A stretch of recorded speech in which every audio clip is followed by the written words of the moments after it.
जब श्री बद्रीनाथ भगवान विश्राम करते हैं, पट जब बंद होते हैं, तो मेरे नारायण के हृदय से बाहर जो लक्ष्मी जी का मंदिर है, वहाँ से लक्ष्मी जी को लाकर हृदय से लगाया जाता है और भगवान को एक कम्मल पूरा घी में उसको लपेट कर, पूरे घृत में उसको लगाकर, गौ माता के घृत में उसको लगाकर नारायण को भगवान शिव का स्मरण कर कर लपेटा जाता है। भगवान नारायण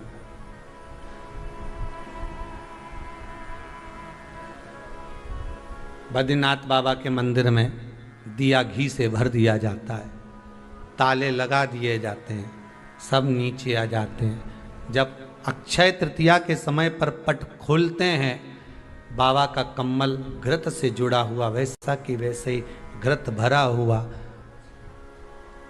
घृत में स्थिरता है, घर में घृत के अंदर लक्ष्मी का भाव आ जाता है।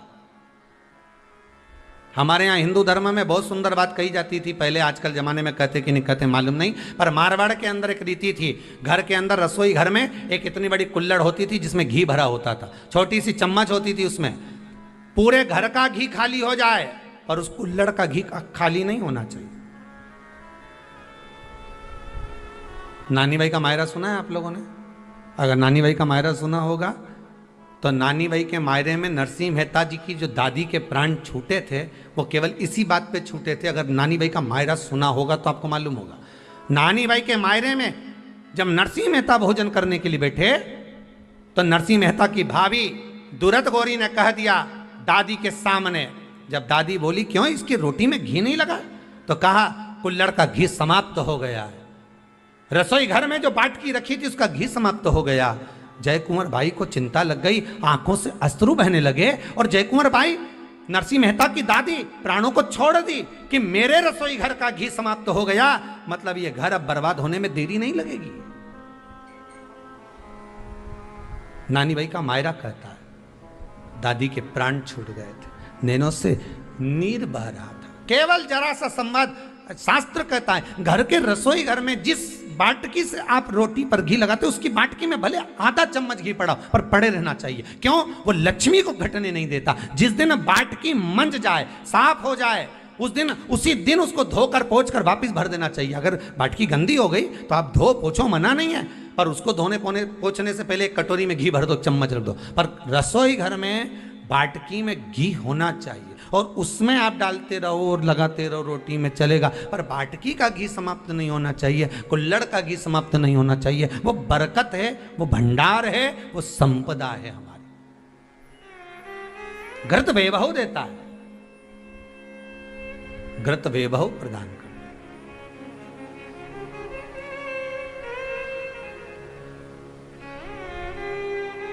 घृत वैभवता देता है। कितना सुंदर कहा है। शंकर भगवान के शिवलिंग पर घृत चढ़ाने के बाद आपने दही चढ़ाया शिव जी को, ठीक है, आपने दूध चढ़ाया, जल चढ़ाया, दही चढ़ाया, शहद चढ़ाया, शक्कर चढ़ाई, मिष्ठान चढ़ाया, जो भी आप शिव जी को चढ़ा रहे हो उसमें से केवल एक पदार्थ, एक वस्तु, घी, शंकर के शिवलिंग पर चढ़ाने के बाद में उसी शिवलिंग का घृत, जहां शिवलिंग रखा हुआ है, शिवलिंग जहां रखा रहता है उस कटी पर उस घृत से हस्त फेर देना चाहिए अपनी मनोकामना कर कर।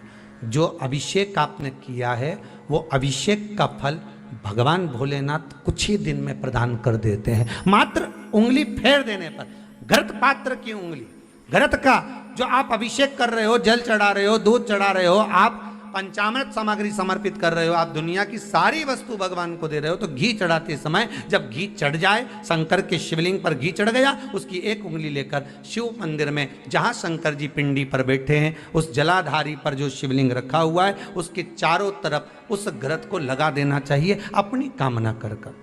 महाराज शिव उसको स्वीकार करता है। क्यों? शंकर और पार्वती के मिलन स्थल, माता पार्वती की गोद में भगवान शंकर का जो शिवलिंग स्वरूप विराजमान है, हस्त कमल के अंतर्गत जो भगवान विराजमान है, उसका फल चोगना मिल जाए।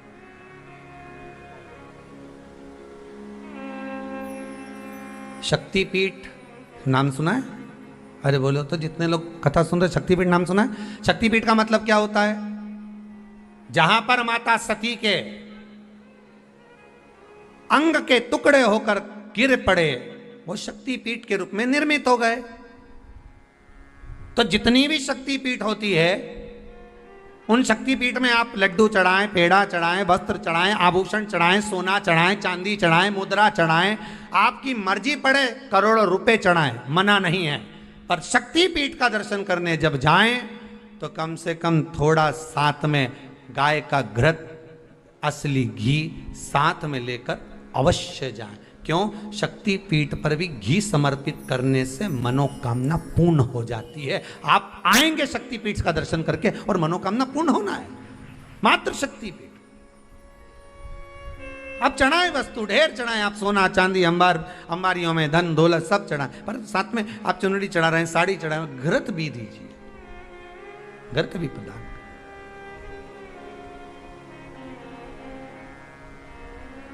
घृत का दान मूल है। धर्म पत्नी से संतान नहीं, औलाद नहीं, बड़े दुखी है, बड़े दुखी। अच्छा, संतान नहीं हो, किसी नारी की गोद, अगर स्त्री की गोद अगर खाली रह जाए तो भी दुख होता है उसको कि मेरे घर में औलाद नहीं, संतान नहीं। हम कई बार कहे, आज फिर कहते हैं, ये टेस्ट भी बाद में कराना, सारी जांचें बाद में कराना। एक बार शंकर का भजन कर कर देख लो। सब जगह से अगर हार जाओ और सारे रिपोर्ट आपकी आपने सब दूर दिखा ली, तो एक बार शंकर पर भरोसा कर कर तुम रुका जी का नाम लेकर सफेद आंकड़े की जड़ को शिव जी पे से रजस्वला धर्म के 7वें दिन 21 बार घुमा लो।